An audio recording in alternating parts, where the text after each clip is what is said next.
said no. What? They wouldn't sign. Oh. Thanks but no thanks, we'll make the claim ourselves. Showed me the door. Without us, they wouldn't even know there was an estate to claim. All the hours we've put in, the research, the expenses. I told them, I even offered to reduce our fee. No dice. But what the hell are we going to do? Fiona's just been on. We've finally got an appointment at the IVF clinic Thursday. Can you look after Freddie? Oh, isn't there anyone else? Oh, it's your boundless enthusiasm that means so much. You're welcome. We've got to pay for the treatment. I was banking on a commission. Better get cracking then. What else is on the stocks? Gordon Wilshaw. Died 2012, Somerset. We'd use a lot of petrol. Oh, let's just do it. Right. 2012. Means a manual search for the death certificate. Local office will be in Taunton, yeah? I'll head down there first thing tomorrow. We'll both go. Here. General records show there are only 5 Gordon Wilshaws in the birth since 1912. Any in Somerset? Nope. Still promising. I've got a good feeling about this one.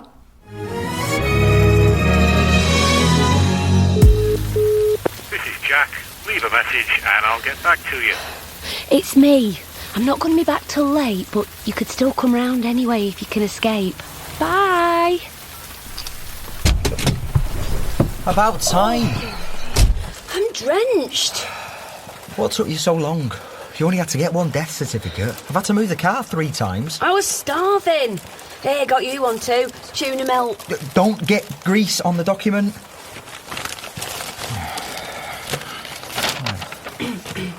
Date and place of death, 4th of May 2012, Musgrove Park Hospital, Taunton. Date and place of birth, 19th of February 1926, Reading. Making Gordon 86 when he died. Occupation, civil servant, retired. Address, 14 Gloric Park, Little Kingston. Cause of death, pneumonia. Informant, Douglas McRae. Neighbour, I thought you'd like that bit. Hare and Hounds Public House, Little Kingston. Fancy a pint? What can I get you? Douglas McRae. Yes? Dan Curtis. This is my sister. Rachel Curtis. We're probate researchers. We trace relatives when someone has died intestate. You knew Gordon Wilshaw? I did, yes.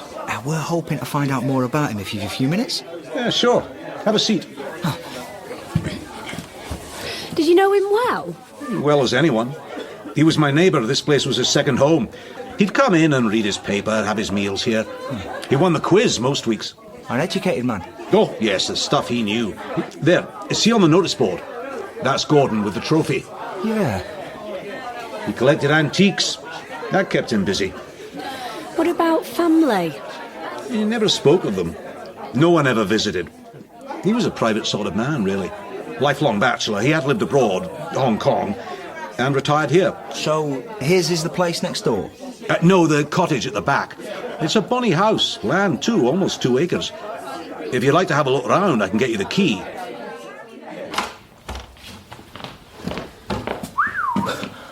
Look at all this. It's like the Antiques Roadshow. How much do you reckon this place is worth? Thatched cottage, 3 beds, 500,000. More with the land. And all this stuff? You check the drawers, I'll do the desk. Anything personal.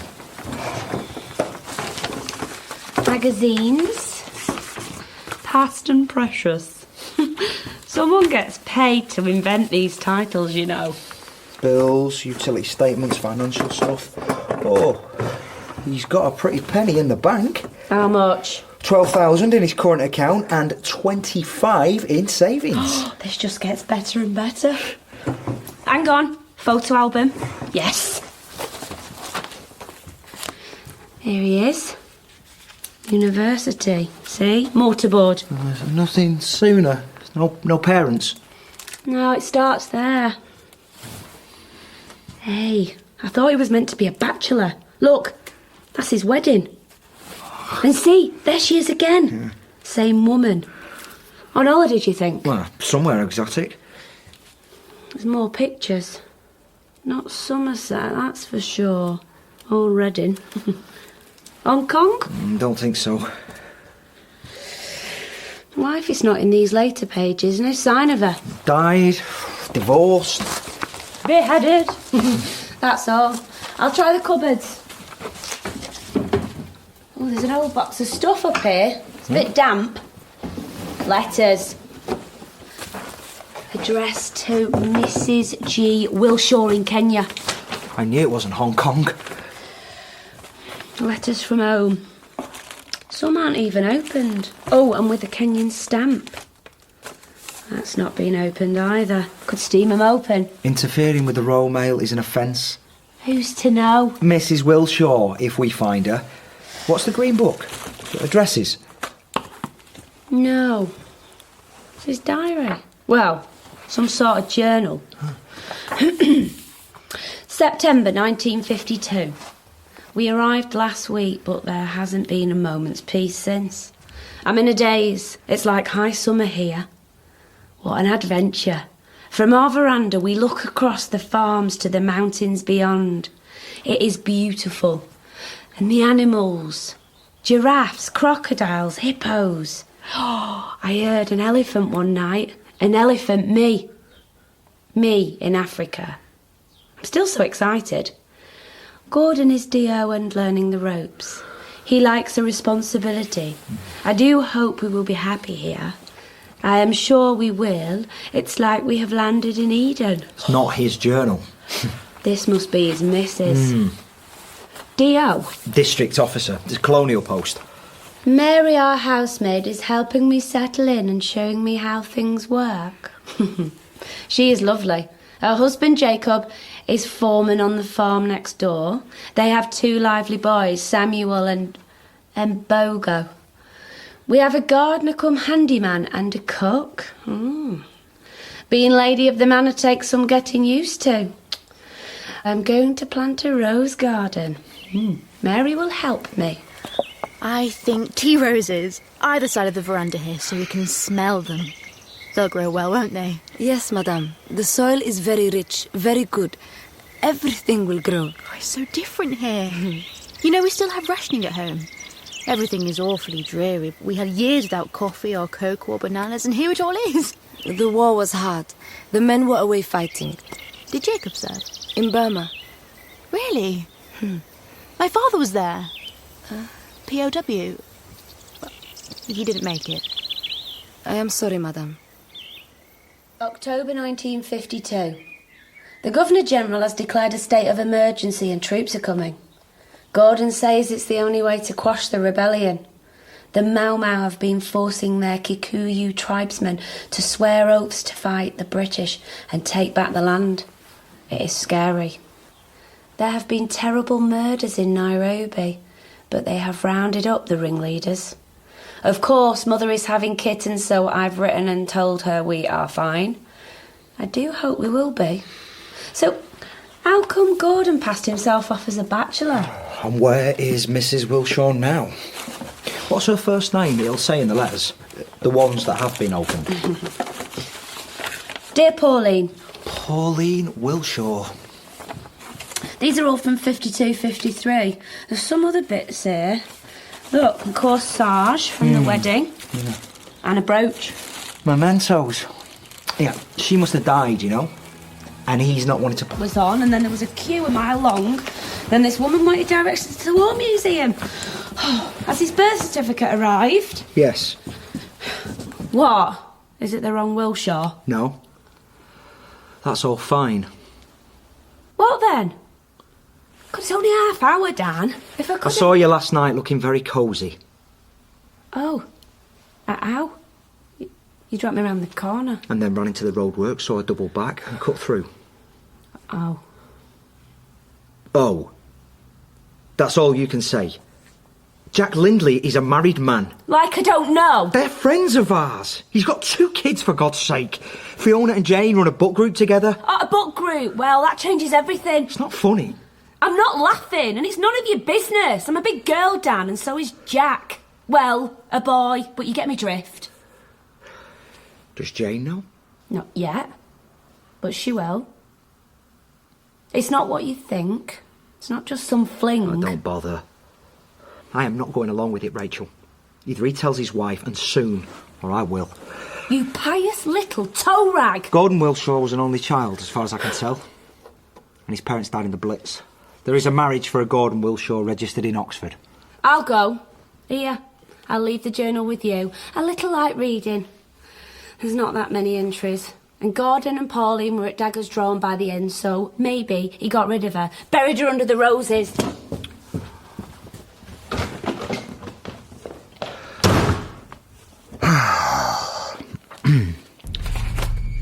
January 1953. The whole place is jittery. Michael Rook was only 6 years old. Michael Rook was only 6 years old, and all the newspapers have these truly awful photographs showing the little boy covered in blood and all his teddies. 6. Slain in his bed. His parents slashed to ribbons on the veranda. By their own servants. It is so horrific. How could anyone do such a thing? Gordon says he will teach me to shoot and get the men to build another fence, higher. The club closes well before dark so people can get home safely. The Mau Mau is a secret society, so it's impossible to know who you can trust. They say they want land and freedom, but murdering children isn't going to achieve anything except more bloodshed. It's just stupid. Things are worse in Nairobi, of course, but the trouble is we are so cut off from everything out here, and as DO, Gordon has to be available whenever he's needed, so I'm on my own quite often. I really don't like that. February 1953. I am certainly no Annie Oakley. If I'm lucky, I might hit an elephant. Side on. Ha ha. Oh gosh! Aim a little lower. This is hopeless. Do you need your eyes tested? No. Don't. I've got a stitch now. Oh, come here, you dozy lump. Who are you calling a lump? I'll try again tomorrow. We should get going. I told Jennifer and Lawrence we'd meet them for lunch. I'll freshen up. Why are the children here, Mary? They have been sent home. School has closed. They are closing the school. Because of the emergency. I will get your drinks. How are they supposed to get an education? The schools are riddled with Mau Mau sympathisers. They recruit the children and support the rebellion. It's a breeding ground. It has to be done. So they'll end up with no education and no land. What sort of future is that? If they are loyal, they will be looked after. Oh, that's all right then. Like the chiefs, you mean? Given the best land and free rein while the rest of the people scrabble to make a pittance. Pauline, you can't expect to understand the way these people live. They have their own customs. Doesn't seem very fair. If you'd seen half the things I have, the atrocities the Mau Mau practice, fair just doesn't come into it. Valentine's Day lunch at the club. Everyone nattering about Canon Bewes, who spoke to the press at home and said third-degree methods were being used to punish the Mau Mau and deaths weren't uncommon. Gordon said people don't know what it's like to be in the thick of it, and of course Lawrence agreed. He always does. Little Sir echo. God, he'd jump off a cliff if Gordon said it was a good idea. It's just silly anyway, because Canon Bewes was a missionary out here for 20 years, so he is hardly wet behind the ears. I suppose some people do go too far when things are desperate, but no one likes to admit it. The expats certainly know how to have fun. Talk about shenanigans. It's that the normal rules don't apply. People having affairs at the drop of a hat, or something else. Gordon better not get any ideas. Rachel? Got it. Dated 1952, St Anne's, Oxford. Gordon Wilshaw, civil servant, aged 26, to Pauline Rook, school teacher, aged 24. Witnesses? Looks like Lawrence Harris and... can't read the other one. There's a Lawrence in the journal, isn't there? Yeah. They could have gone into the Foreign Office together, been chums at university. So, anyway, Pauline was born in 1928. OK, I'll get onto her records. It's possible that they had children while they were out in Kenya. I'm going to see if I can find anything in the National Archives as well. There aren't any photos of kids in Gordon's stuff, and Pauline doesn't mention kids in the journal. Mind you, it stops at the end of 53. Did you finish it? No, not yet. Gets pretty heavy. Really nasty, actually. How long till you're back? Be this evening. I'll see you tomorrow. Right. And look, Rachel. And look, Rachel, get stuffed, Dan. I can't find Pauline Wilshaw, dead or alive. No divorce either. But I think we've got an heir. Gregory Joseph Wilshaw, born September 1954, District, York. So, she had him here. But what about Gordon? Well, perhaps he wasn't invited. We stayed out there, or went on to Hong Kong. That's where Douglas said he'd worked. So where's Gregory Joseph now, then? Yarm, according to the electoral roll, with a Jessica Wilshaw and a Thomas Wilshaw. And Gregory has a landline. Go on, then.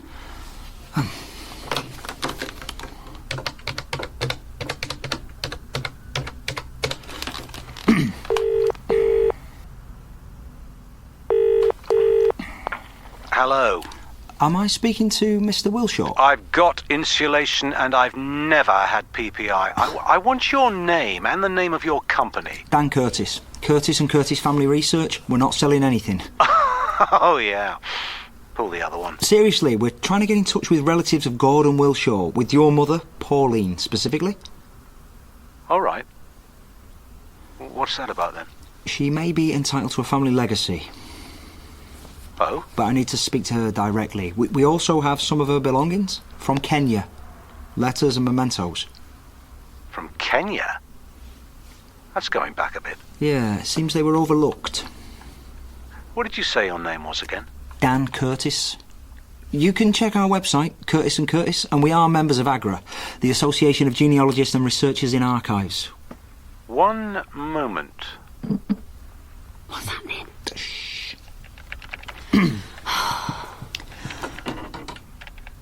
Well.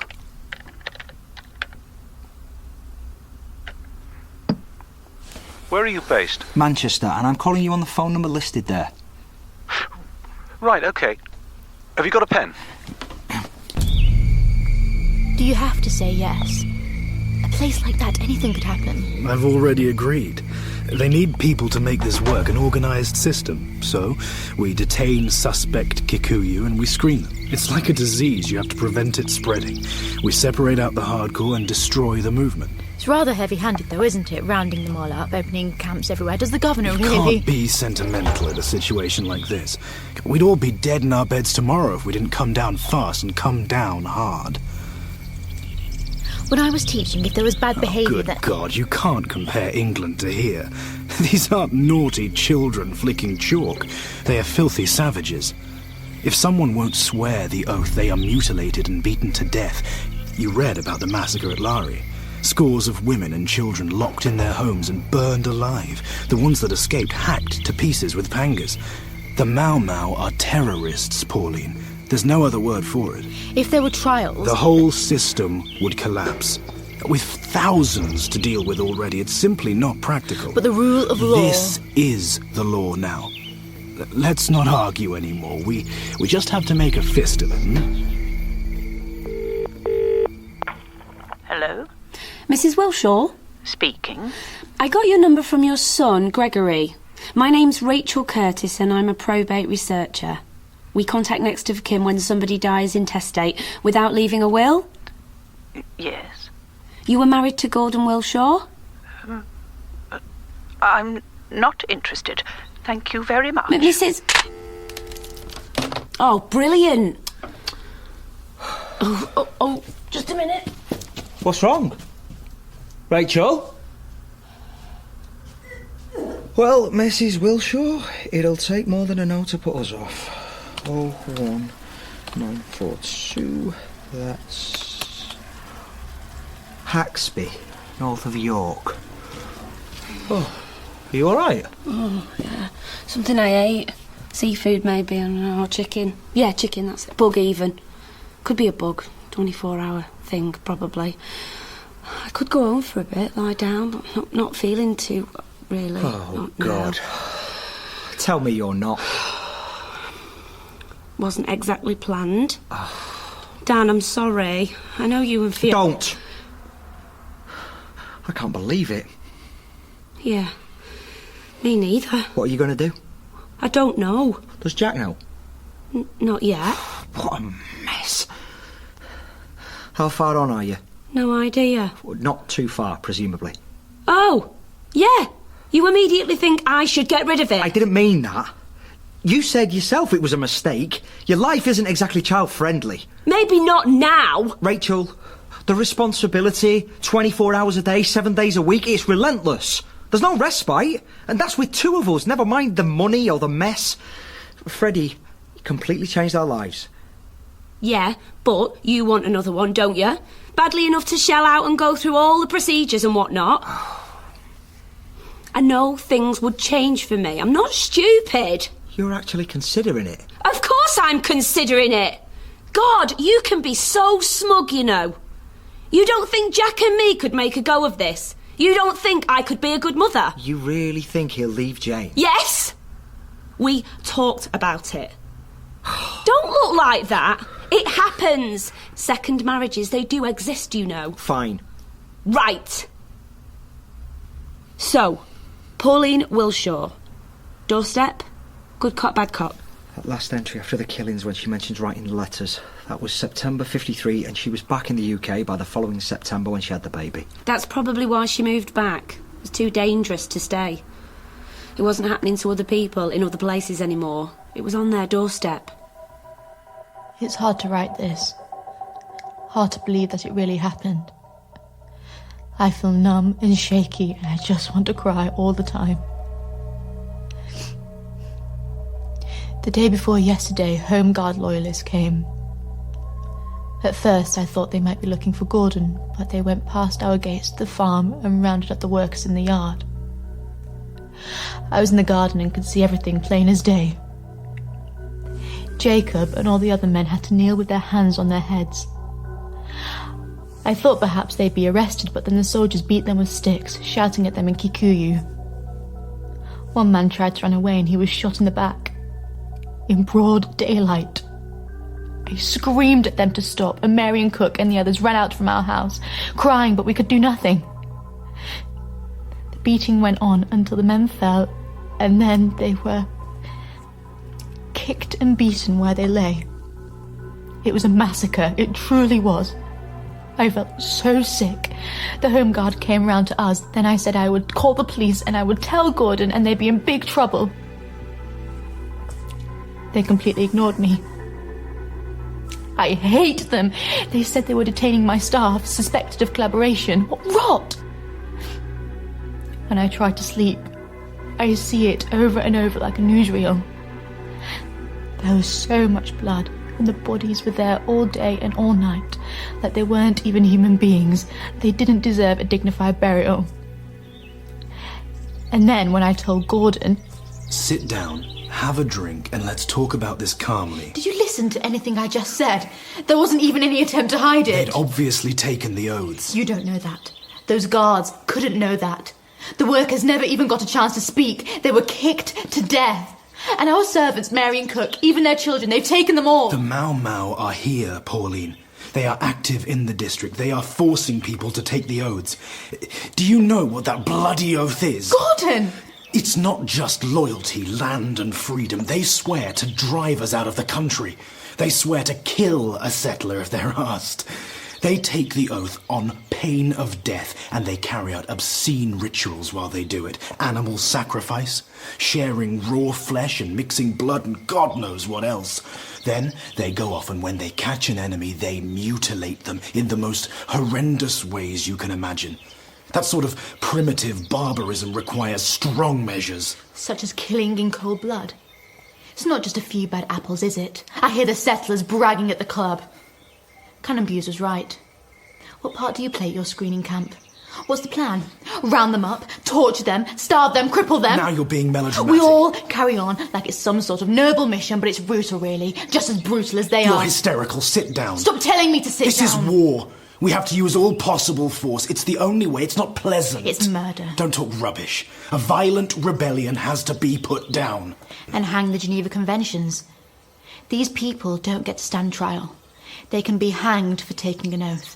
Summary executions or collective punishment because someone points a finger. People know what's going on. They know back home too, and some of them have the courage to ask uncomfortable questions. What was the war for? People like Jacob fought alongside my father. It's wrong. Everybody pretends, but it's wrong. Well, I'm not going to pretend anymore. You might consider my position. Maybe you should. I thought you were better than this. You used to be able to think for yourself. Now you're afraid to step out of line. How dare you speak to me like that? Look at them! Look! Lying out there, bodies rotting in the sun. Look at those poor people. Look at Jacob and tell me this is part of your noble cause. We should be better than this.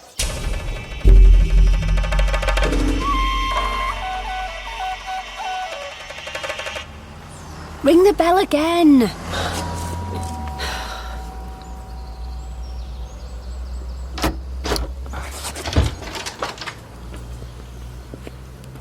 Yes? Mrs. Wilshaw? I'm Dan Curtis. Here's my card. This is my sister Rachel. She spoke to you earlier about a family legacy. And I told her I wasn't interested. Please, if we could just come in and explain the situation so you're fully aware of the facts. We have some of your belongings here as well. 10 minutes? Very well. Lovely room. As you know, we're working on the estate of Gordon Wilshaw. You and Gordon were married in 1952. Is that correct? Yes. And you're not divorced?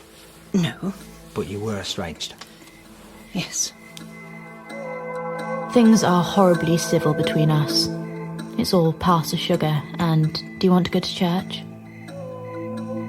Gordon has found new servants, not Kikuyu, and I sometimes wonder if he has asked them to spy on me. Not that I am being secretive. I spoke to Reverend Coombs about the camps, but he just told me that there are channels and that it was best to deal with things diplomatically. Another word for doing absolutely nothing. Thanks a million. It is not safe to travel anywhere nowadays. This place feels like a prison. A beautiful, deadly prison. I hate it. I know I should not complain, but I am so lonely. Sometimes I think I'm going balmy. I have not heard back from anyone in England yet. I don't know whether my letters arrived or were intercepted. Did you talk to Gregory about all this? No. Well, only to get your telephone number, and he is aware there may be a legacy. We estimate the estate is worth in the region of £600,000. If you were agreeable, we would act on your behalf to claim the estate and take a small commission for the work involved. I don't want it. I don't want his money. Take some time to think it over. I don't need to. I'm not going to change my mind.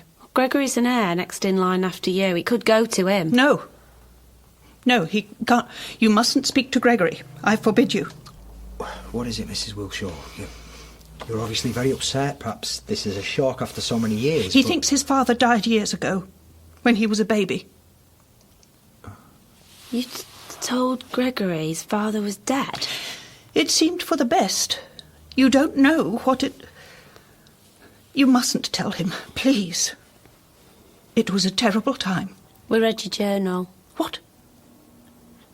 How? Gordon had it, along with some letters of yours and other items.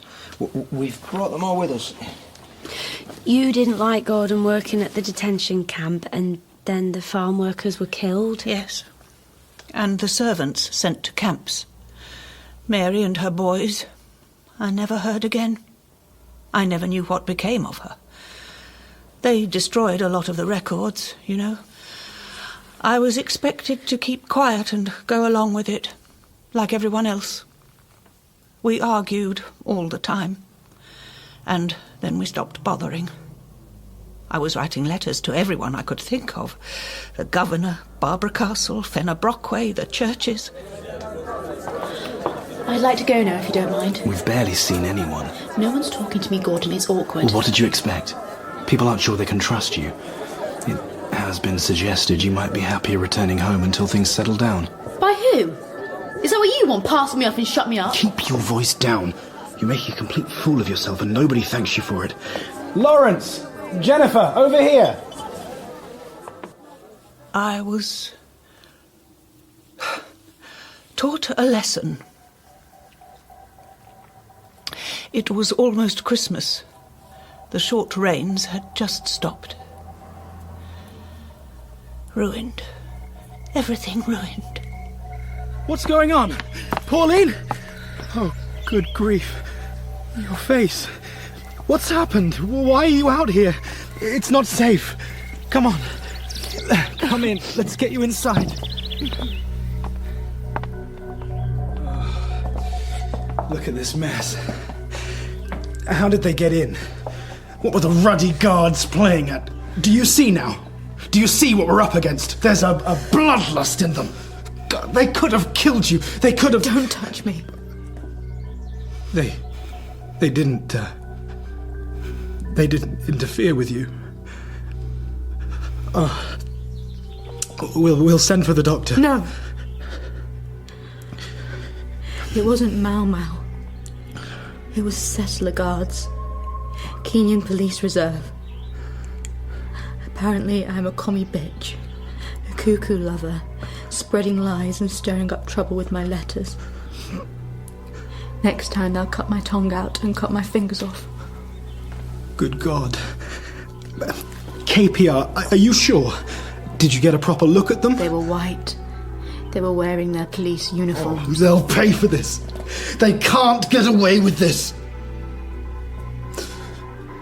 What happened to Mary?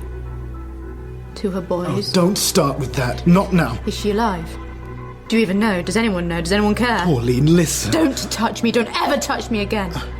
I want to go back to England now. You can't just... I can and I will. In the morning, first thing. You've got my passport.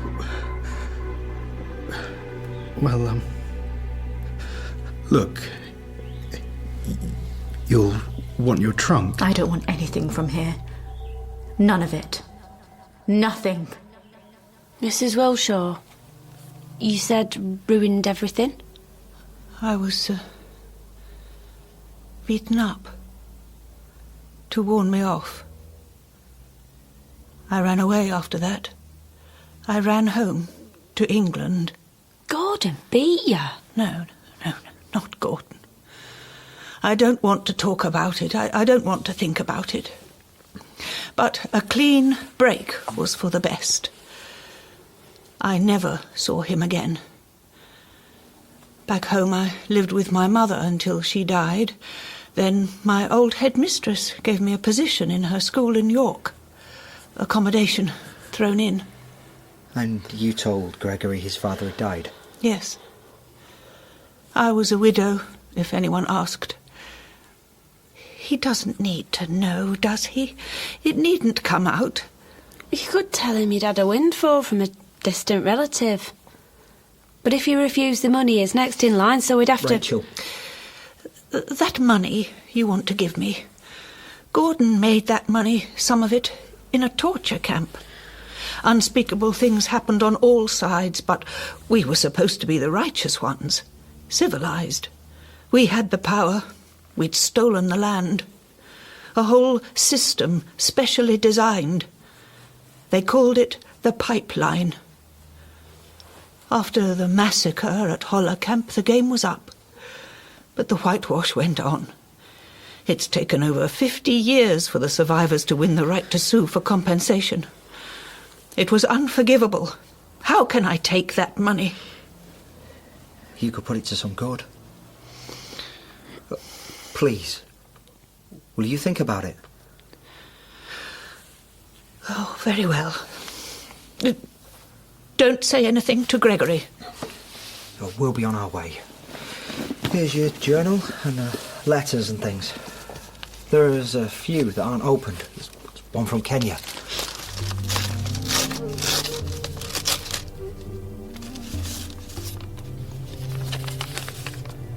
October 1954. Dear Mrs. Wilshaw. Mrs. Wilshaw, I am writing to ask for your help.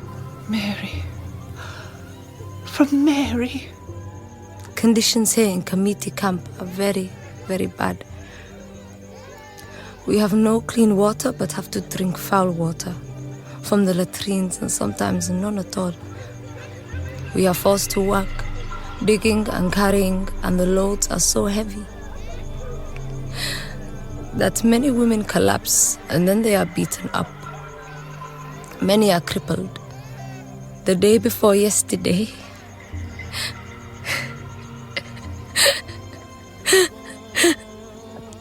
my new baby, my new baby.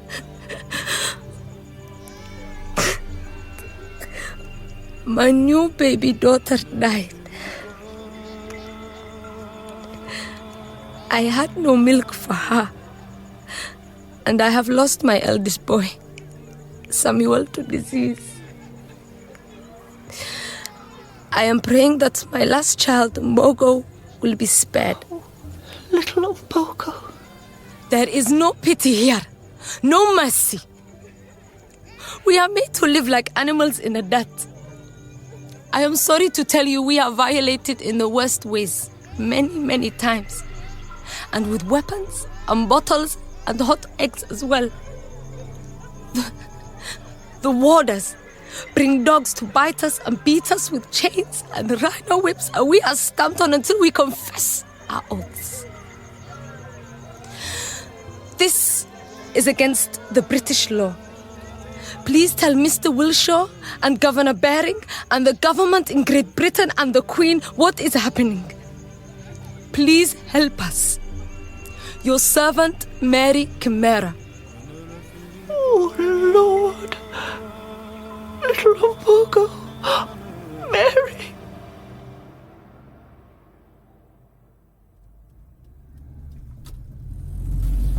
When she was beaten up, she said it was nearly Christmas, and she came back here straight after. 9 months later, Gregory's born. You think she was raped?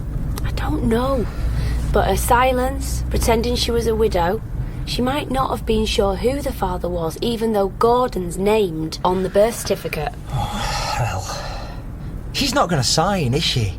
And we can hardly force her to. And if we approach Gregory, we blow everything sky high. Give her a couple of days, time for it all to sink in, and we can try again. Oh, can you pull in? What? Now!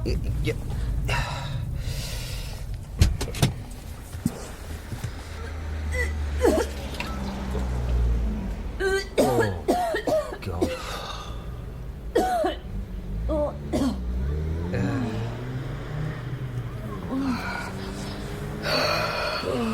Better? Yeah, have you spoken to Jack yet? Tonight, okay. It's not the sort of thing you stick in a text message. Give me time to sort it out my own, Dan. Fine. I'm just asking. Well, I wish you wouldn't. Do you think he was right? Gordon? The rebels would have killed them all given the opportunity. All who? The Europeans, the settlers. The Mau Mau wanted them gone, not dead. They wanted independence, autonomy. It was happening in the rest of the empire. Yeah. How many Europeans do you think they killed? I start for 10. Not a clue. Well, if I tell you the Mau Mau killed 1,800 loyalist Kikuyu and hundreds more disappeared, how many European civilians did they kill? Here we go, Nerd Central. How many? 1,000. 32. 32,000? 32 people. Seriously? What about all the British troops, though, and the police? Less than 200. And the Mau Mau? Up to 20,000 killed in combat. Over 1,000 executed. How many died in the camps? No one knows. It was the Kikuyu who paid the highest price on both sides. A division inflamed by colonial interference. And Gordon Wilshaw is involved in all that, then retires to Somerset Village and collects antiques. Sleeps easy in his bed. Oh, he genuinely believed he was one of the good guys. The ends justified the means, and they could get away with anything because the Mau Mau were defined as terrorists because they weren't really regarded as human. I've heard that excuse somewhere before. Morning. We've got her. Pauline Wilshaw, signed, sealed, delivered. Well, almost. I'm going up there now. Good. Oh, you could show a bit more enthusiasm. Just go, Dan. What happened? Nothing. OK. You'll be pleased to hear that Jack the Git He's staying put with Mrs. Git and the little Gits. Ah. Yes. Already done the baby bit. Not in his game plan. What will you do? I don't know. I'd like to get rat-arsed, actually, but that's not really an option. Look, obviously I won't say anything to Jane. Not now. Oh, shame. I'll have to then. Rachel. Don't worry. Just a sudden overwhelming desire for payback. Muck up his smug little life. Look, if there's anything I can do... Go. Just go, will ya? Worst things happen at sea. Go sign up Mrs. Wilshaw and I'll see ya. Whenever. Tomorrow. She did it, didn't she? I did.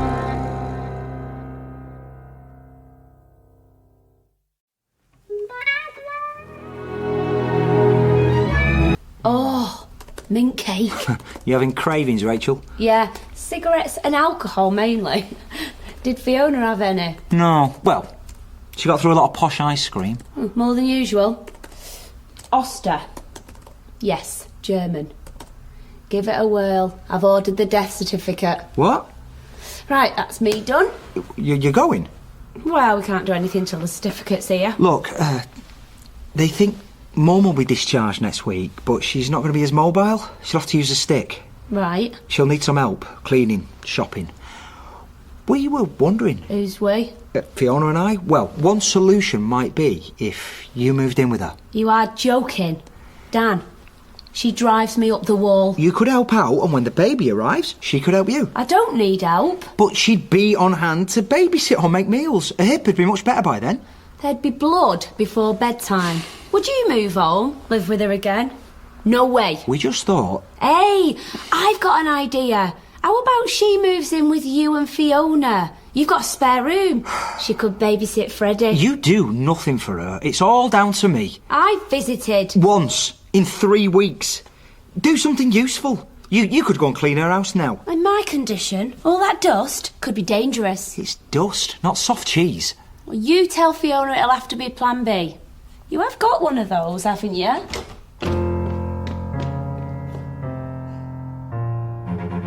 Report from I.M. Rosalind, 14th of the 10th, 82, 2000 hours till 20 to 30 hours.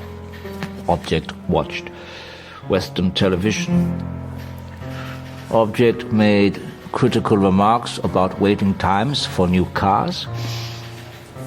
15th of the 10th, 82, 7:20 hours. Object left for work. 16:55 hours.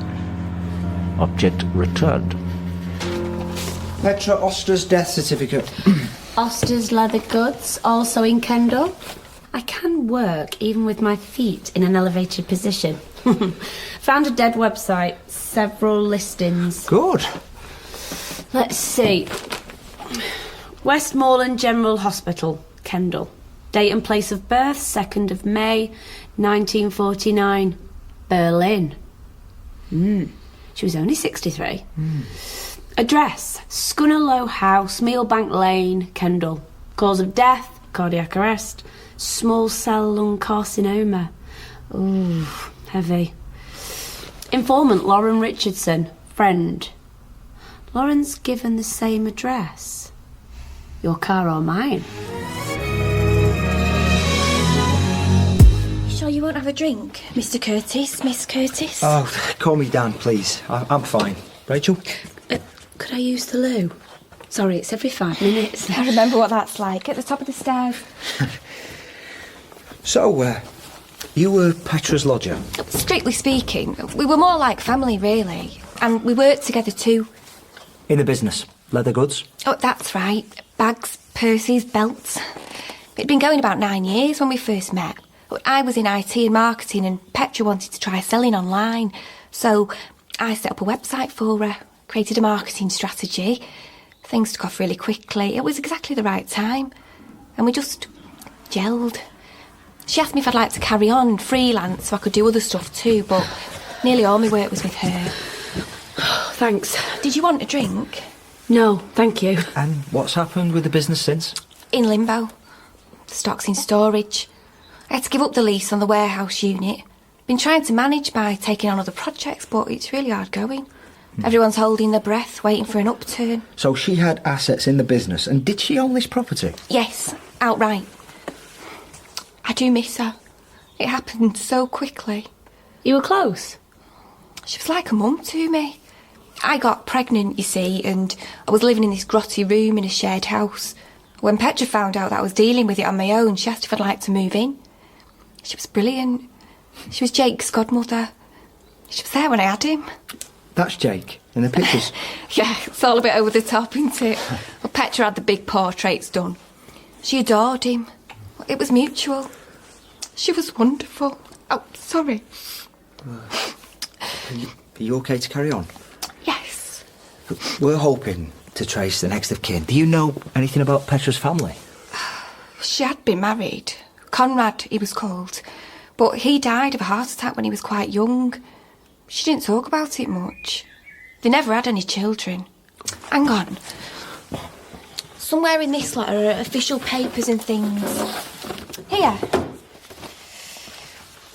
Passport, marriage certificate, a postcard too. And there's a wedding photo. Still in the frame. See, she looks lovely, doesn't she? Yeah. She did talk about leaving this place to me, for me and Jake, and passing the business on. Would that count for anything? She didn't make a will. Without a will, the only people who can inherit are blood relatives. Even if they've never met? Yep. And what if you can't trace anybody? Then the estate will eventually go to the Crown. And what do you get out of it? Commission, if we're successful. How much? It varies. How much? 15 to 20%. Oh, that's great, that is. So you waltz in here expecting me to help, then you swan off and find some long-lost auntie to share the pickings with, and I get nothing. Brilliant.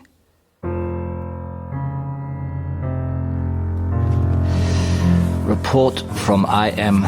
Rosalind, 5th of the 11th, 83, 11:05 hours. Object made phone call to Dieter Schwarz and arranged to meet at the Tierpark Zoological Gardens. 11:35 hours. Object left home. 15:47 hours. Object returned home. Object complained about the new hospital director. 19:10 hours. Object left to attend book reading at library. 20:50 hours. Object returned. Hiya. Got your medium latte with a gingerbread slice. Da. Hey, estate agent's window. A place like Petra's, 375 grand. And then there's whatever's tied up in the business. Serious money. I know how to pick 'em. I picked it. Let's have a look then. They must have got married in the GDR, see? Hammer and sickle at the top of the form. Conrad Hans Oster, Berlin, 1946. His date of birth. Petra Muller, Berlin, 1949. Oh, I don't know what that bit says. Something about Oster. And 10th of April, 1969, Friedrichsfeld. The date of their marriage. What else have we got? Oh, postcard. Dated May 79, Hungary. Addressed to Conrad and Petra Oster from Clara and Dieter. Lake Balaton. Looks nice. All in German, though. Fiona will work it out. How come? Joint honours. German and international studies. Why didn't I know that? You do. You did. You just can't be bothered to remember. What are you doing? I'm seeing if there's anything useful written on the back of the photograph. Oh. Letter. My sweetheart, it is impossible to know how this will all turn out. And I will miss you so much while we are apart. You are my world, my life. Do not be afraid. One day, we will be free. We shall travel the world together. all those concert halls, and we shall have the best seats in the house. We will be so proud. Take care. With my love, always, Conrad. Where was he going? While we are apart. Maybe he knew his heart was bad and he was going in for surgery or something. Perhaps he died on the operating table. One day we will be free. It's not the sort of thing you write when you're going into hospital. What's with all the music stuff? Pipe dreams? Retirement plans? We're not going to be able to do much family tree stuff online. Most of the German records aren't uploaded. Where would we start? The register office where they got married? Or the address on the postcard, which is in the same district, Friedrichsfeld. We know from the postmark that they were living there in May 1979. And what did Fiona make of the postcard? Dear friends, Hungary lovely as ever. Next year we must come together. If Dieter eats any more, he will lose sight of his feet. Went to the Tihani Peninsula today, across the lake. Beautiful. With love, Clara and Dieter. But are you listening? Yeah, Clara and Dieter. Right, flights to Berlin. Booked, check-in, 7:50 a.m. We don't both need to go. Besides, you can't travel now, can you? Without a doctor's note? Rubbish. My dates aren't certain anyway. Petra! She's back! Queen Bee! It's Czechoslovakia! I said it would be. We're going to Samava in the mountains, and I'm going to share a tent with Lottie and Marie and Velma and Katrina and Anna. I can't wait. I want to go now. You can't go now. Tea is ready. Perhaps you should give it a miss this year, Magda. The pioneers will manage without you. Dad! Put your hands out. Ready? Don't cheat. Poor pussy, poor pussy, poor... Got you! Come on, Magda, set the table. The picture starts at 7:30 and we want good seats. Is it goulash? It smells like goulash. Is it? Please. It is. Hooray! And I have good news too. What?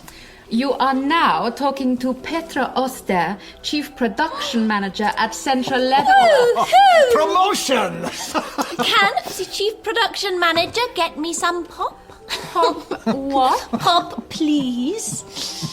Will they promote you, Dad? If I'm a good enough anaesthetist, they will. When there's an opening. Someone needs to retire. It is not far off, is he? No, he's planning his world tour. His grandchildren in America he's never seen. Why is it only old people who get to travel? We're all needed to keep production going. What about holidays? We could go then. We might go and not come back. Defect. Why would we, though? It's better here. 9th floor. This way. Here we are. It's all very, concrete. Soviet brutalism, I believe. Yeah? Guten Morgen. Do you speak English? Yes. I'm Dan Curtis. This is my sister Rachel. We're probate researchers from the UK. We're trying to find any family of Petra Oster. She used to live here a long time ago. Yeah. Why are you looking for them? Well, Petra died last year, but she didn't leave a will. So we're hoping to trace beneficiaries who might inherit. You understand? Blood relatives. Yes. Did you ever know the family? Yes. Petra was my mother. Coffee? Thank you. Thanks. So, you've not kept in touch since Petra emigrated? No. After my father died, my mother was not happy here. How old were you when she left? 18. I had a good job with the orchestra, friends. I did not want to leave everything, to leave my home. You play the cello? The case in the corner? Yes. How did you find me? Petra kept a postcard from Clara and Dieter. Dieter Schwarz. He was one of my father's friends at the hospital. He was in trouble with the authorities. Report from I.M. Caesar, 6 of the 2nd, 84. 7:45 hours. Object arrived at staff meeting. Demeanor uncooperative. Persisted in asking for private meeting. 8:30 hours. Met with object who demanded news of disgraced Dr. Dieter Schwarz. Reminded object of the need for vigilance regarding subversives and the importance of state security. Dieter's been arrested. What? Why? There were rumors flying around, and he never showed up at work, so I rang Clara. They were raided in the night. They found some books, decadent novels from his cousin in the West. Oh, the bloody idiot. It'll mean prison. Oh, Conrad. He should have known better. You should have known better. Dieter. Why? He had some books at home, books that are not allowed. So now he's in prison. Don't frighten the child. I'm not frightened. What were the books? Conrad. Never mind. Oh, what's this? My poster for the Pioneers concert. Oh, that is brilliant! Frau Mainz came round again. Tell her to bring a bed next time. She might as well move in. Or we could knock a door through between the apartments. She means well. She's a nosy old bat. She's probably got a glass to the wall now. Be careful what you say. We've nothing to hide. It doesn't take much. And now that Dieter's been carted off, they'll be looking at all his circle. Father suspected our neighbor, Frau Mainz, of spying on us. He got very anxious about it. Report from I.M. Rosalind, 14th of the 3rd, 84. Object off work with throat infection. 18:10 hours. Object refuses food. Conrad, I've got film club tonight, so I've left some soup. What's the matter? See there. The car. They followed me home. Are you sure? Of course I'm sure. Is this because you asked about Dieter? I don't know. They're getting out. Keep calm. You've done nothing wrong. That's irrelevant. It's not about the truth. It's about perception. They're paranoid. Any excuse to see a threat. Dad? Go back in your room. Why? What's wrong? Go do your music practice. Not till you tell me what's going on. I'm not a baby. They searched the apartment. They didn't find anything, but it was horrible.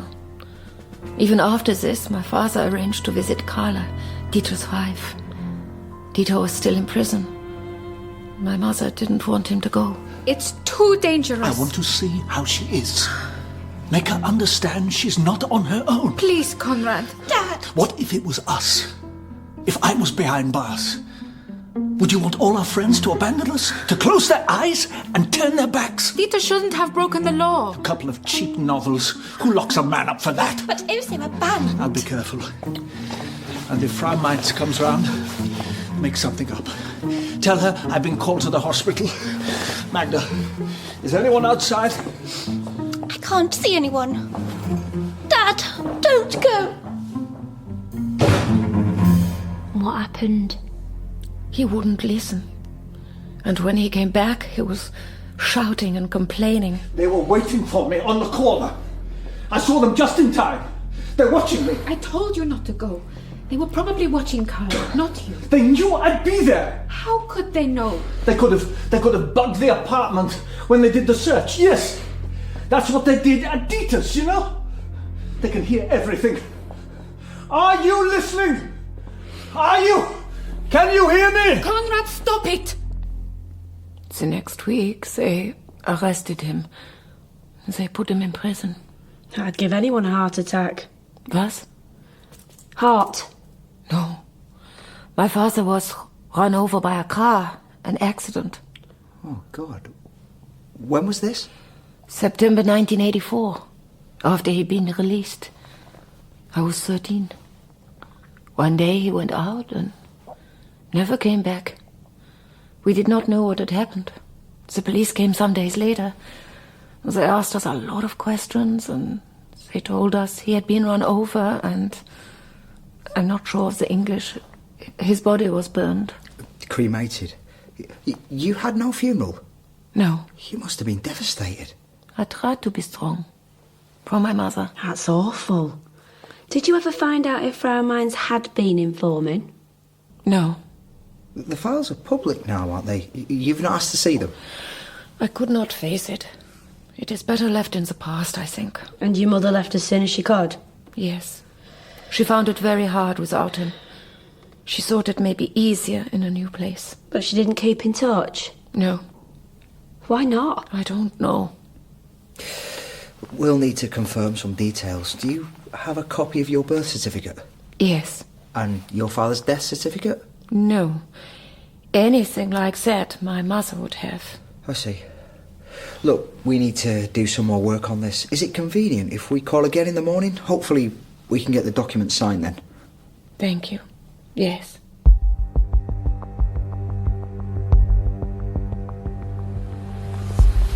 Petra has a daughter and she tells no one about her. Not even her closest friend. Not even on her deathbed. There's no mention of Magda in Petra's things. But the letter from Conrad, best seats in the house, will be so proud. He meant Magda. Why would a mother do that? Act like she didn't exist? Maybe they didn't get on. Does happen. Or perhaps Petra didn't like kids. Oh, she liked Jake well enough. And Magda, she didn't turn a hair when we told her Petra had died. Obviously no love lost there. Something's weird. And Petra tells Lauren that Conrad died from a heart attack, but Magda believes it's a road accident. What's all that about? What if he's not dead? He'll inherit it. But why would Petra pretend he was? Perhaps she was ashamed of him because he was a subversive. And how come Magda doesn't know if he's still around? Maybe he went into hiding or changed his identity. Well, we need to check the records, and if he is alive, we need to find him.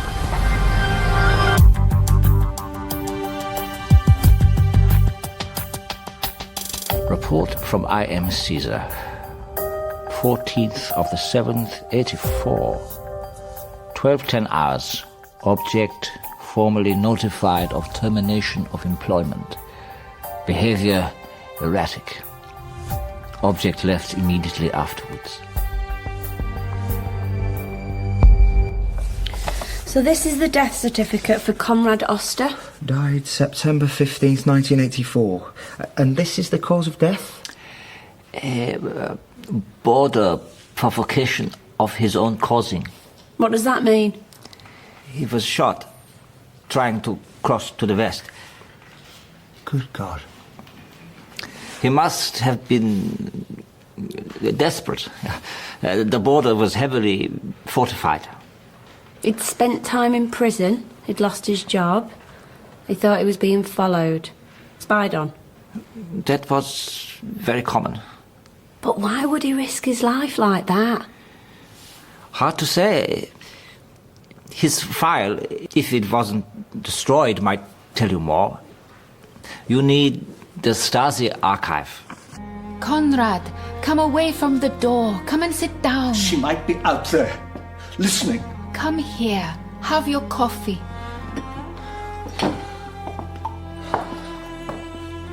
You're home now.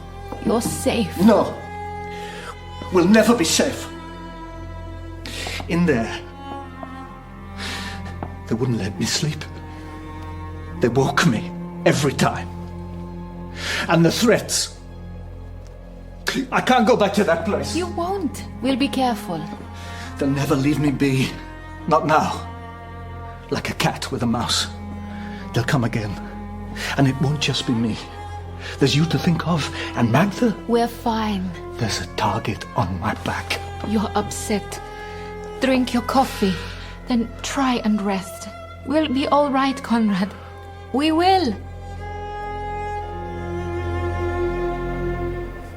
There's loads here. 70 pages. From 1982 through to September 84. That's when he was shot. Most of the entries are from Rosalind. Look, it's always in inverted commas. Picking their own cover names, that's just bizarre. First one's from her, and all these at the end are Rosalind, and the other informer, Caesar, is the one who was watching him at the hospital. That's odd.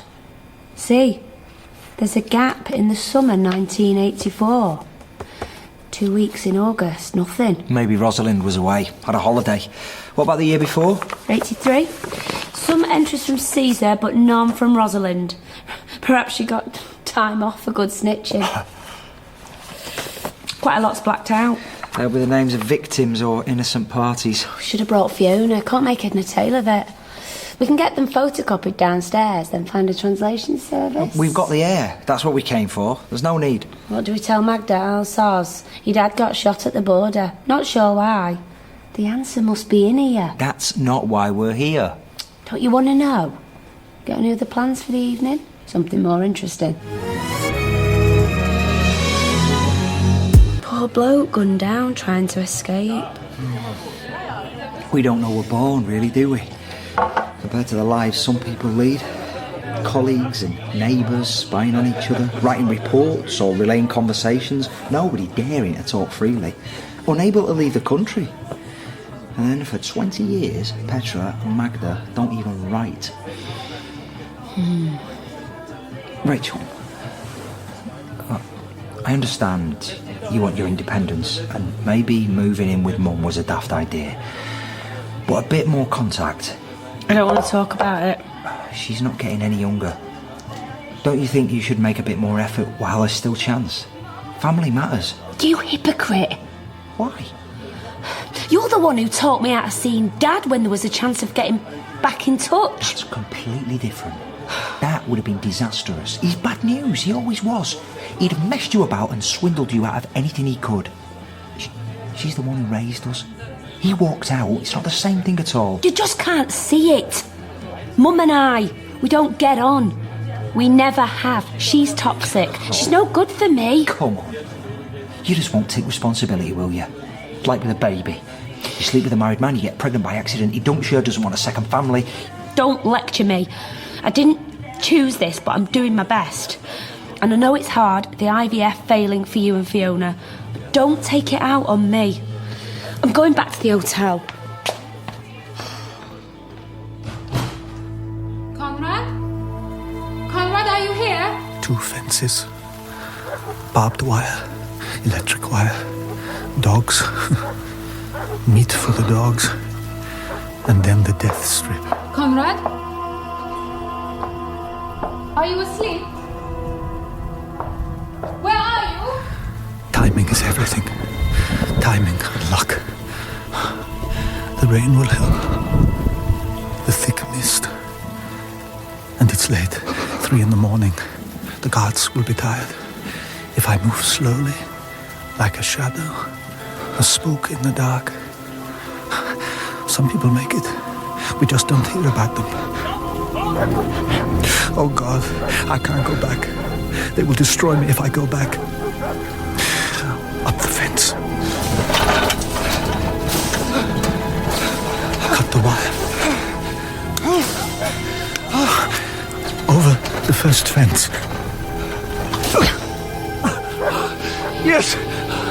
Oh, yes! What's this?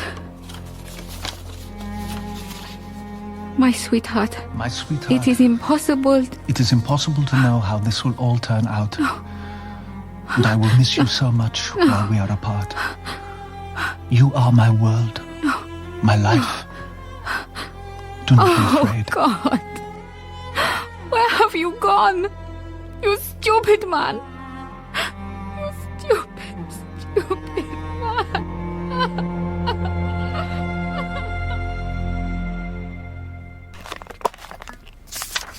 Can you put the big light on? I can't read this. On your last slave?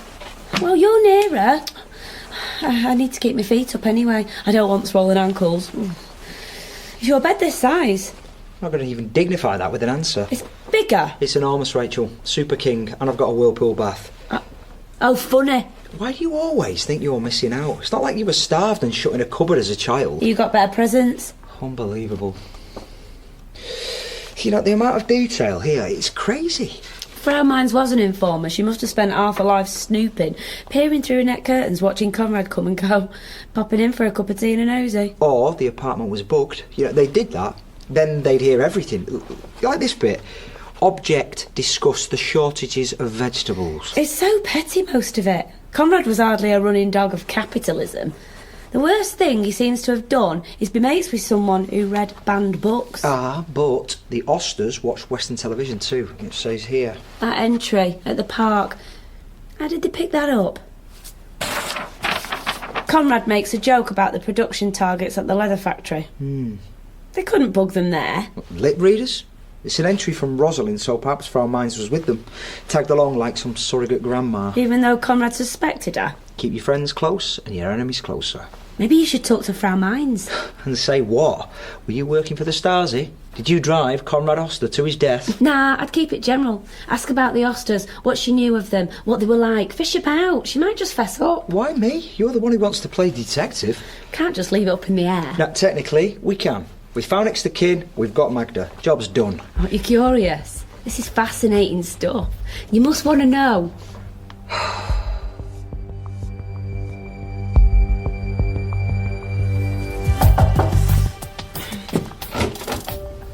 Anything? Frau Mines died in June 1984. Her cousin and family live there. Happy now? It can't be her then. The reports from Rosalind went on right till the end. Listen, Object kept going to the window and looking out. Dan, what if Rosalind is Petra? Petra? The detail you said yourself. And if she's in there with him? They could have put a camera in there. Well, wouldn't there be a reference to it, though? There's another bit somewhere, hang on. Right, here, where it says, Conrad writes a letter to Clara Schwartz. You'd need a powerful camera to make that out. But Petra would have seen it, seen the envelope. That would explain why Petra covered it all up. Told Magda her father was run over, told Lauren that he'd suffered a heart attack. Whoa, slow down. Why move to England? Why cut herself off from her daughter? Shame, fear of being found out. That letter, the one on the back of the wedding photo. Well, yeah, Conrad must have left that when he was running away, so if Petra was spying on him, he'd no idea. And why would she keep it? Yeah. If she'd been informing, then wouldn't that just make her sick to the stomach, given what happened? Hello? Dan, it's Lauren. Lauren Richardson, Petra's Yeah. friend. How are you? Not so bad, but I got a letter from the stonemasons today. Petra's headstone's ready. I've already paid the deposit. I wasn't sure whether I should pay the balance now or wait for the probate and everything. Right, I'd wait. It looks like we found an heir. Really? Yeah, a daughter. She didn't have a daughter. Yeah. I'm sorry. Are you sure? She didn't have a daughter. Lauren, should she pay for Petra's headstone? Not a happy bunny to hear about the heir. You can't blame her. Not when Petra was such a big part of her life. Someone she really rated. Mind you, she might change her tune if we find out Petra was an informer who betrayed her husband. Tarnish that halo a bit. Magda obviously has no idea. What do we tell her? Well, we'll have to tell her about Conrad. And Petra? I think we need to be more sure of our ground. We could ask her about the holiday. August 84. Find out if Petra went away. Then play it by ear. I'm bug-eyed. He wasn't killed in a road accident. He was shot. No. Attempting to cross the border. No. I'm sorry. This is a mistake. No, that's why you never had a funeral. The authorities dealt with everything. No, this is not true. Here, the certificate. Look, see for yourself. Your mother may have been trying to protect you, telling you it was an accident. We've been looking at Conrad's file, his Stasi file. What? We think we know who was informing on your father? My father always thought it was Frau Mines. It wasn't Frau Mines. Magda, can you remember whether your mother was away in August 1984? Did she travel for work? No, I don't think so. A holiday, perhaps? We always had our holidays in May or September. Right. You got a place in the orchestra. You weren't penalised because of your father? I was fortunate. I was selected for a special music school. Music was always a big thing here. I started with the pioneers. Pioneers? Yes, like scouts. Pioneers and then the Free German Youth. We did activities and concerts, had camping trips. In August? I don't remember. Let me get this right. Your father was under surveillance, his home was searched, he was arrested and spent time in prison, and then he was shot trying to escape. You were the daughter of a dissident. Why did you get such good treatment? How come? I was very gifted. Perhaps that wasn't all you were. Rosalind, ring any bells? She's in your father's Stasi file, and I am unofficial collaborator. There's all sorts there about your family. You've never felt curious, never wanted to look. This staring at the past, I think, is not a good thing. We should live now, move forward. Or maybe you already know what's in there. Sophie? Really? Because you don't give that impression. You were Rosalind. You were reporting on your father. You were working for the Stasi. It's a filthy lie. You can't say this. Well, it's easy enough to find out. If you were, there'll be a file on you. Was Conrad the only one you spied on? Or were there others, classmates and neighbours? It's all lies. They have to go to work now. Where's the documents? You were a child, Magda. No one could blame you. How could you turn them down? You were as much a victim as your father. I was no victim. Did she find out, Petra? Did she? What's this? Object goes to cinema, returns at 21:15 hours, watches Western television. 1940 hours, object late home after workers' meeting at leather factory. Oh, Magda, not you. Oh, my baby Liebchen. What have they done?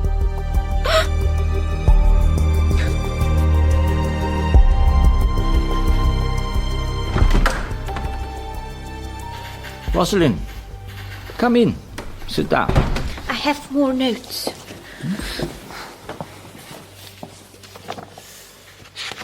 Very good. You will continue your monitoring at home. Yes, comrade. We are very pleased with your efforts to date. And in recognition of the personal sacrifice you have made, we will be recommending you for a place at the music school. Really? You will be expected to continue acting as a citizen volunteer once you start there, reporting to us on your fellow students and staff. Yes, of course. Thank you. Vigilance in supporting the security of the state and the freedom of the working classes must be maintained at all times, and with complete dedication. Yes, comrade. I will do my very best. Mum! Mum! Yes? I've got it! The prize for Best Form Captain. And the confirmation for the Free German Youth is going to be at the theatre this year. Well done. I've made some cakes to celebrate. How did you know I'd win? Oh, I had a pretty good idea. You'll go far. Your dad always said that. Don't talk about him. You only get upset. Yes, I do. You know nothing about my country. People like you think it's all good now, as we should be grateful. For what? Shelves full of things that we can't afford? For unemployment, for crime? There's no security anymore, no welfare. There's no meaning. It was better then. Many of us think that. The society was stable, the people were united. Where do I sign? Here. There are some outstanding debts to pay. Your mother had a good friend in England, you know. She worked with her, shared her home, nursed your mum when she got ill. She covered the funeral costs and so on. And I must pay these? Once the claim's settled, it would be the decent thing to do. Yeah, she was like a daughter to Petra. I don't know what your plans are, if you'll sell the property. Oh, yes. And the business. Well, you might like to consider a legacy for her. Some recognition. If you'd like us to help arrange that. No.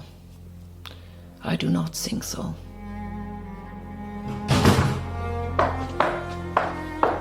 Where have you been? You've been gone hours. You should have come. It was like a great big party. People singing and crossing over. The whole world's watching. I went into the West.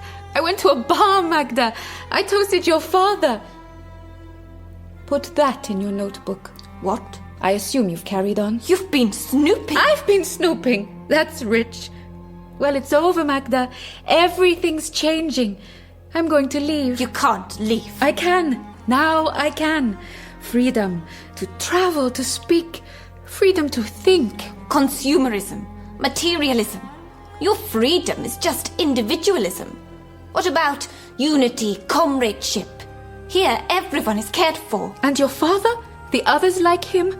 Enemies of the state. Your father was no enemy. He was a good man. He was a traitor. Why else would he run away like a coward? He'd been driven to it. You had a hand in that. He loved you, Magda. Not enough, or he'd have been a loyal citizen, not an enemy. They have ruined you. I can't forgive them that. But if you were willing to be honest and I've done nothing wrong. It was his fault. Associating with dissidents, undermining the authority of the state. He was a Judas. I don't want your forgiveness. I don't want anything from you.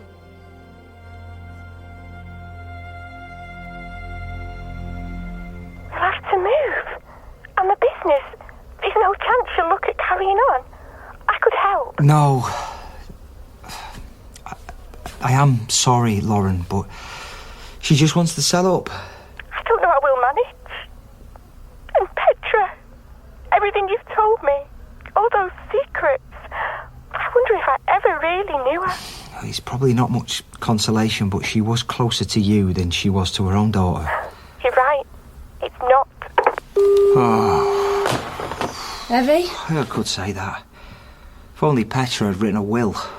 We'd be out of a job. Right. I'm off to the hospital to see Mum. You could come. Oh, Dan, you keep trying to fix it. Shove us together. It ain't gonna happen, and not you. The only time she ever spoke to me was to tell me off, to criticise. You could do no wrong. It wasn't like that. Oh, maybe it didn't seem like that to you, but it's how it was for me. You can't rewrite it and make it fit. I know what I felt. It's the same now. Things might change when the baby comes. This isn't the Waltons. It's not some slushy movie. But you use it as an excuse for doing nothing. Yeah, I'm sick of being the only one to give her support. OK, then. The shopping. She does a list and I'll get it when I do mine. But we share. Right. But maybe if you and her just... Dan, go now. All I'm saying is, you might feel differently when the baby's here, you know? And I might not, so let's just wait and see, shall we? One day, we will be free. We shall travel the world together. All those concert halls, and we shall have the best seats in the house. We will be so proud. Take care. With my love, always, Conrad.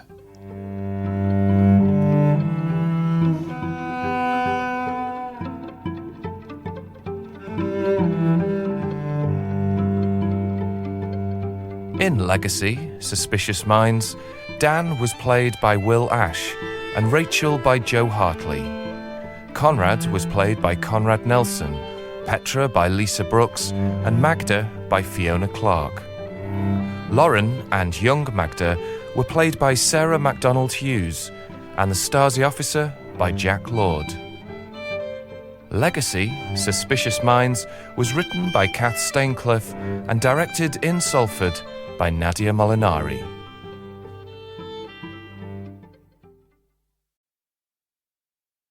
Legacy, High Green Walls by Cath Staincliffe.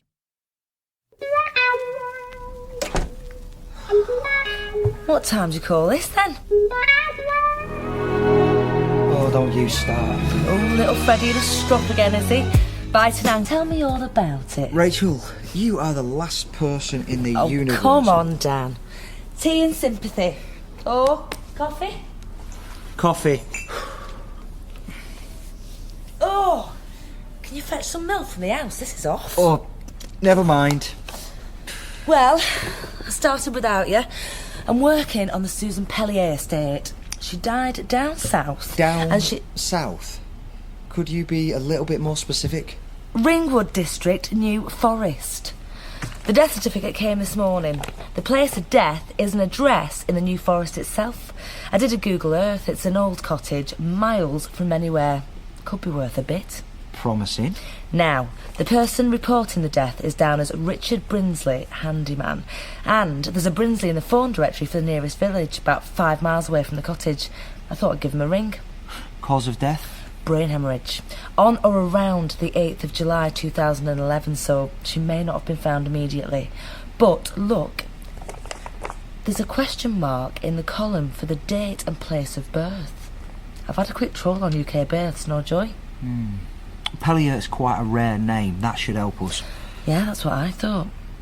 I do need a coffee, actually. I'll get the milk. You get onto the Brinsley guy, see where that takes us.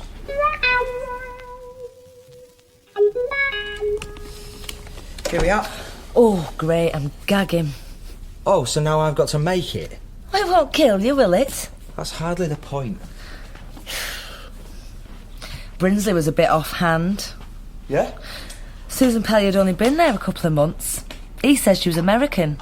She keeled over in the cottage, which she was renting, by the way, leased for a year. Oh, great. Brinsley found the body. She kept to herself, standoffish, didn't fraternise with the help. Anything about her age? Curtis and Curtis probate research. Oh, I see. No, I hadn't realised. No problem. It's just an oversight. I'll transfer some now. Okay, thanks. Bye. Bank? It's just the usual cock up a cheque not cleared in time, so it pitches into the red. I'll sort it. Brinsley guessed Susan was in her 70s. He got quite ratty when I kept asking questions and suggested we come and look round the cottage to see if we can find anything there. Fancy a trip to the New Forest? Oh, I don't know. Well, I'll go on my own, I don't mind. I just thought you could do with a break. If we go now, we can get there early afternoon. What a tip. Not very house proud, was she? Maybe she found it hard to manage. She was getting on a bit after all. Oh, kitchen's even worse. No sign of any personal stuff. Is that mail? It's an old phone bill.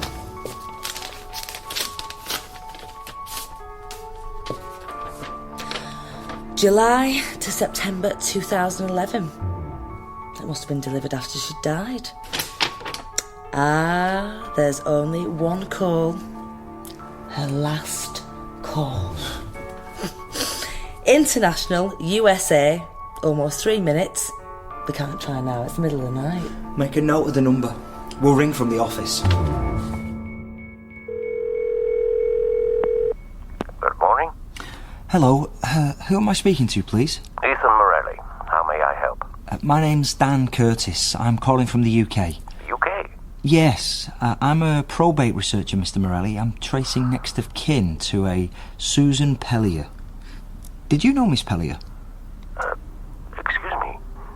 You mean Susan's passed away? Yes, I'm sorry you hadn't heard. No. Oh, that is sad news. We spoke back in the summer. Susan always called me on my birthday. That was the only time I ever heard from her. I used to represent her years back. I'm retired now. Represent her how? Susan was an artist. Really? Known as Susie P. She blossomed young. Her best work was in the 60s, but she withdrew from public view soon after. Became a recluse. Very difficult to manage. She wouldn't sell her most famous pieces, only exhibited them the once, and then they were ruined in a fire in her home. They'd be worth a fortune now. She did some more pedestrian work for a while, enough to make a living and build her house, then she fired me. Said she would only paint for herself in future. She owns the property? Yeah. And some land with it. Excellent. Do you have an address? Not to hand, but I can look it out and get back to you. Oh, thank you. Do you know of any family out there? I'm afraid not. Susan was a spinster and she never mentioned family. Sad, really. Do you know which state Susan was born in? Was it New York? No. Susan was British. British? Yeah. She was born there. She came out of the States in the 50s to go to the Art Students League of New York. Never went back. Not till recently. I think she was feeling her age, and this trip over there was to do with that, a last visit home. So I guess your best shot at finding family will be in England. That's where she grew up. Susie, look at it. It's hanging off me. I'm meant to be a leading lady. I look like a frump. A frump? Barbara, you couldn't look like a frump even if you wore a pinny in a headscarf. Sit still. I can't draw you when you fidget. I'm not fidgeting. Oh, it's itchy. I think the skirt is made of horsehair. Or dog hair. Or goat. I'm wearing goat. Goat with fleas and lice. Stop it. Turn to the left a bit and fold your hands together. Oh, like this? Perfect. They should have got you to do the costumes for the play. You could have designed them. Not really my thing. Ooh, snooty. Amateur dramatics beneath you, is it? No, I'd just rather work on my own stuff. I know. Shrinking violet. Oh, sit still. Oh, why do they call it life drawing? Death drawing, more like. Corpse drawing. Stiff sketching. Oh, can't you do fruit or something? Oh, nearly done. You've got charcoal on your nose. Shush. It's quite fetching. There.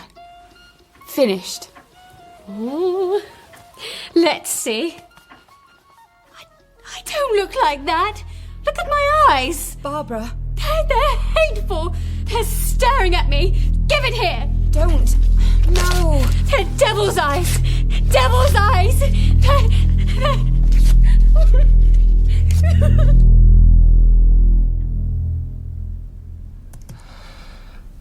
Looking online, the only stuff about Susie P relates back to the 50s and 60s.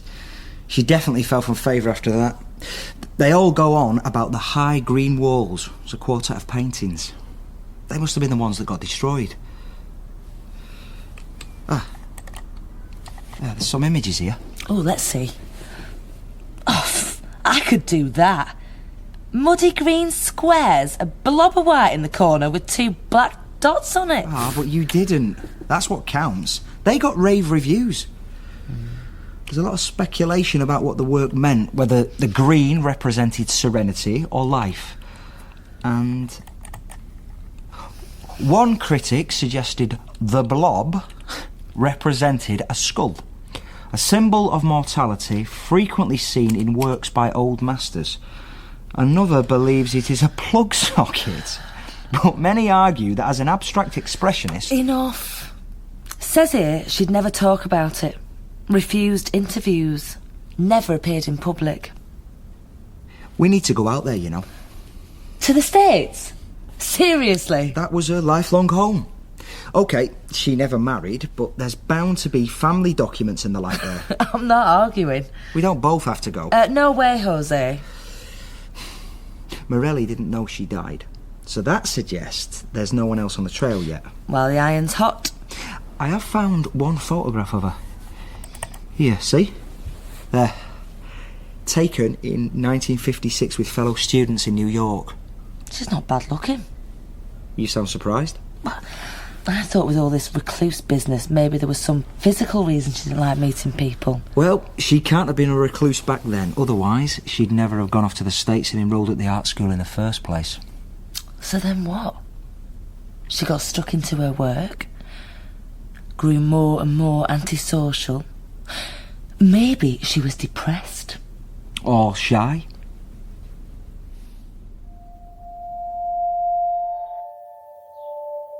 Come on, Barbara, you're not going to get any better lying in bed. It's a lovely day. We could go for a walk. No. Oh, you haven't been out of the house for days. Getting sick and tired of me. Oh, come on. A ride then. Some fresh air. Hoping I'll fall off the horse and break my neck like Mummy.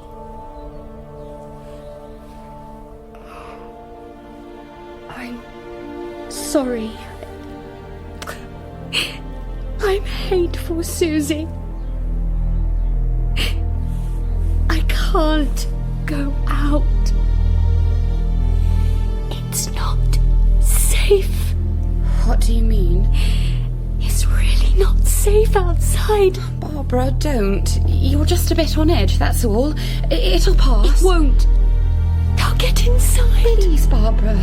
Everything's fine. I'll make a cup of tea, yes? We've got cake. They're in the mirror. They're watching me.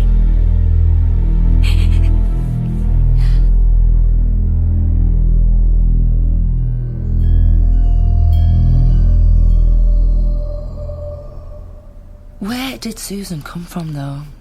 Morelli claims she was British, but I still can't find any record of her birth. We could try Pellier as a middle name. Surname unknown. She looks to be in her late teens in that photo, and that's 56. So if we search for a birth sometime in the 30s... OK. Birth. Susan Pellier. January 1930 till December 1939. Yes! Susan Pellier White, 1937. Well done, that man. She must have dropped the Y and just used Pellier. So, she'd have been 74 when she kicked the bucket. What district is it? Bournemouth. Born in Bournemouth. They usually go there to die. Rachel? I'll order the certificate. Do it special delivery. It'll be here first thing. Hi. Met the postman. This for you. Another credit card by the looks of it. Is that wise? What do you mean? Well, you told me to stick to one and pay it off every month. I know, but I'm savvy enough to transfer my balance at regular intervals and get interest-free credit. Oh, clever you. Here, the certificate.